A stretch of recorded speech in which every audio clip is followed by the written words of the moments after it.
Hello and welcome to the class. My name is Daniel, and today we're going to be looking at detailed reading. Now, if you have a question after the class, you can go to the top of the screen and click on the chat icon to send us a message.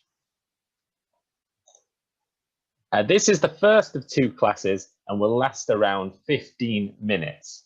First, we're going to talk about what detailed reading is, and then we're going to talk about when to use it in your IELTS exam. So by the end of this session, you'll be more aware of this reading style. Now, during the class, there'll be questions for you to answer. These will appear below the video. I'll tell you when you need to answer them, and I'll give you 10 to 15 seconds to answer each one. But you may want to pause the video to give yourself a bit more time for them. So let's get started. Let's first look at what detailed reading is. Well, it's reading to get a comprehensive understanding of a text or part of a text.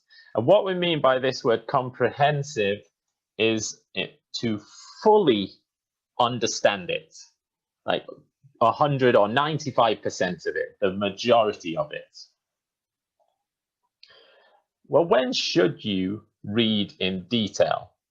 Well, there's a couple of situations. The first would be when you're doing matching headings to paragraph questions. And we're going to see some examples of those in a moment, but they're very, very common in the IELTS reading. Pretty much every single test will have one on it. Another time is when you need to fully understand part of a text. So generally, it could be a paragraph or a section, and you're going to use this strategy in that situation.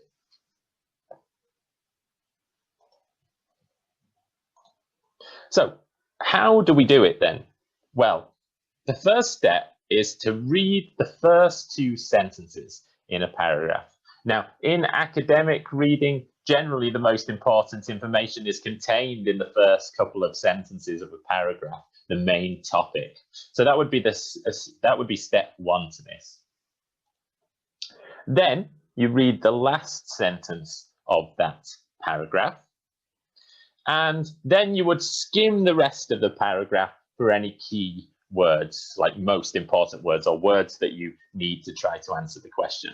Now, by doing that, you'll have a good picture of most of what is contained in that paragraph.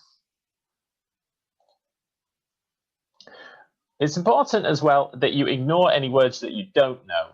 The problem with trying to understand every single word is that it wastes a lot of time, and time is very, very precious in the IELTS reading.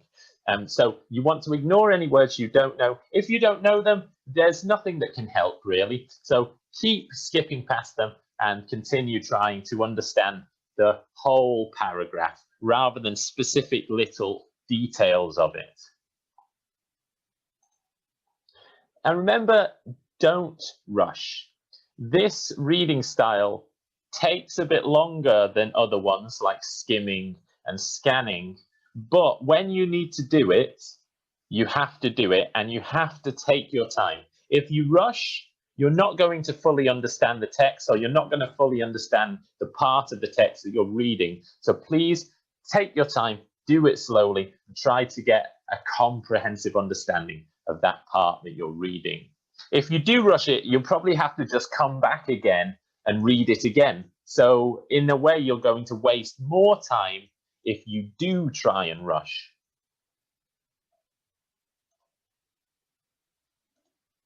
Well, let's have a little example here. So we're going to read part of a text called Toki Pona, which is about a language that has been designed or created.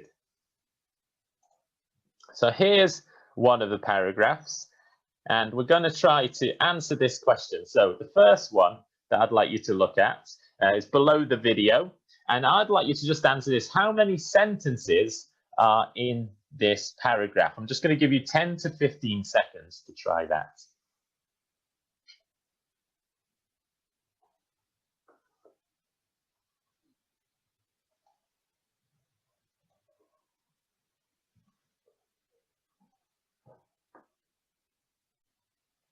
Okay, so let's look at this together. Well, sentences are easy to see because they'll always have a stop. So we can see we've got one stop here. That's one sentence. We've got another stop here. So that's two sentences. There's another stop there. So that's three sentences. There's another stop there. That's four. And then there's a stop there. So there's 5 sentences in this paragraph. So if we were using the strategy from before, we'd read the first 2 and the last one, and then we just look at the keywords in the middle. Now, I'd like you to look at the next question below the video and answer this. Are there any words that you don't know? I'll just give you 10 to 15 seconds to think of that.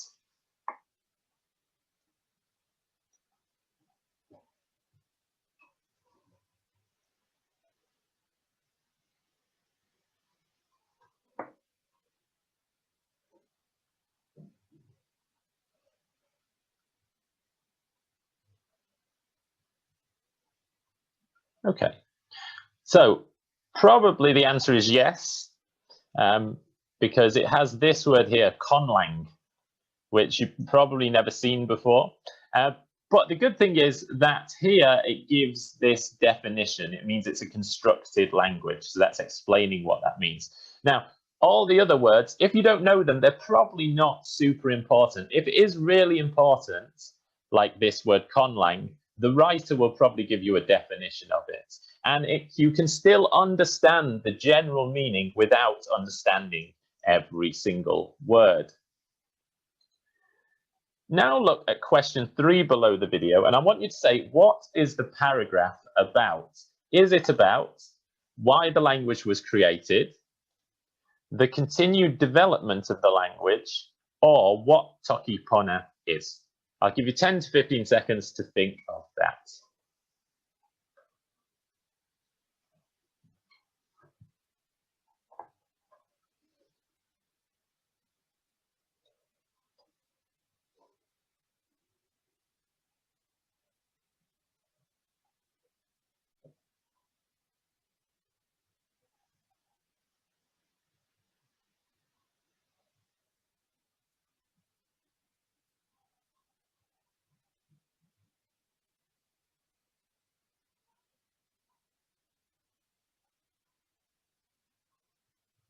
Okay, let's look together. Well, in these first 2 sentences, it says when it was created. So it talks about who made it, Sonia Lang.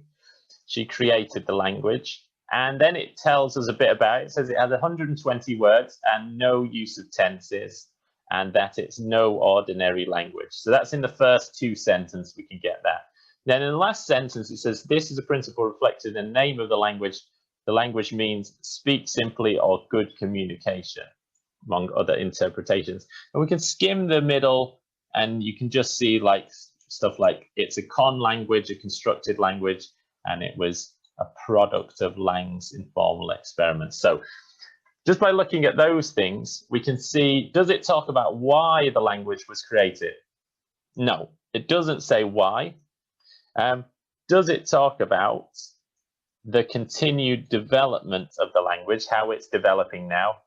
No, it doesn't describe that at all. Is it talking about what the language is? Yes, it's giving us an explanation of what is the language. So it's a constructed language and it has no tenses and it uses only 120 words. So 3, or I, is the correct answer to that one here. So by using that detailed reading strategy, we haven't had to read every word. You've just read the first 2 sentences, the last sentence, and you've just looked at some of the most important words in the middle. And by doing that, we can already answer this matching headings to paragraphs question. Now let's have another bit of practice. So here is a bit of a bigger paragraph here, and it's labeled paragraph F. And what we're going to try and do is say, what is the best paragraph heading for this paragraph? Would it be what to leave in and what to leave out? Which colors should be included? Or copying the languages of the past? Now, I want you to look at the next question below the video and choose one of those options. And remember to do this strategy we just spoken about, the detailed reading strategy. So read the first two sentences, read the last sentence, and just quickly look at the keywords in the middle.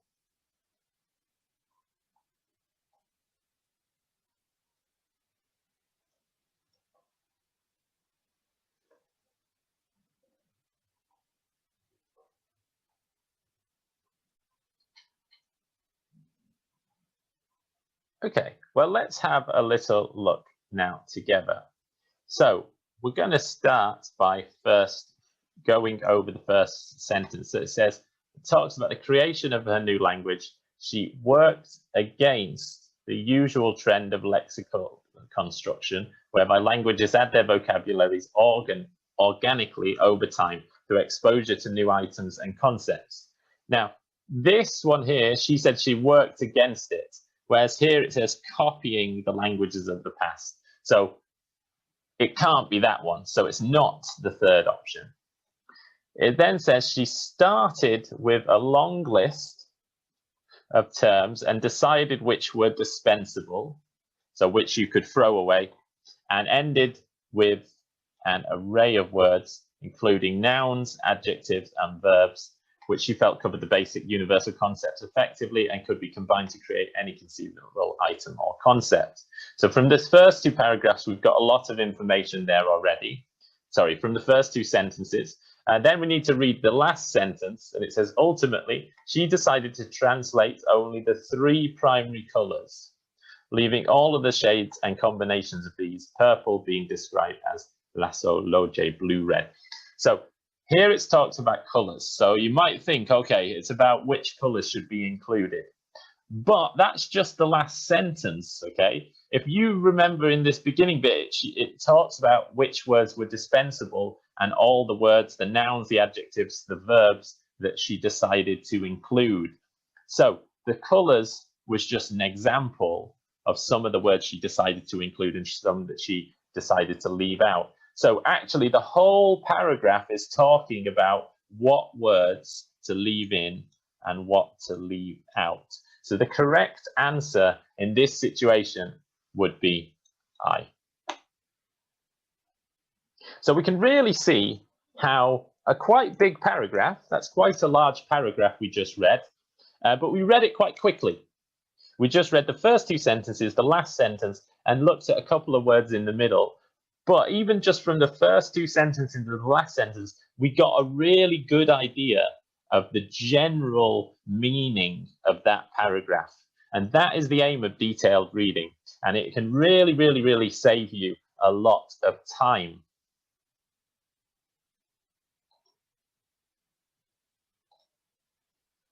Okay, if you have any questions, remember you can go to the top of the screen and click on the chat icon to send us a message. Now remember to take class 2 on this topic and to do the online training and practice activities. Thank you very much for coming to the class. We'll see you again. Goodbye.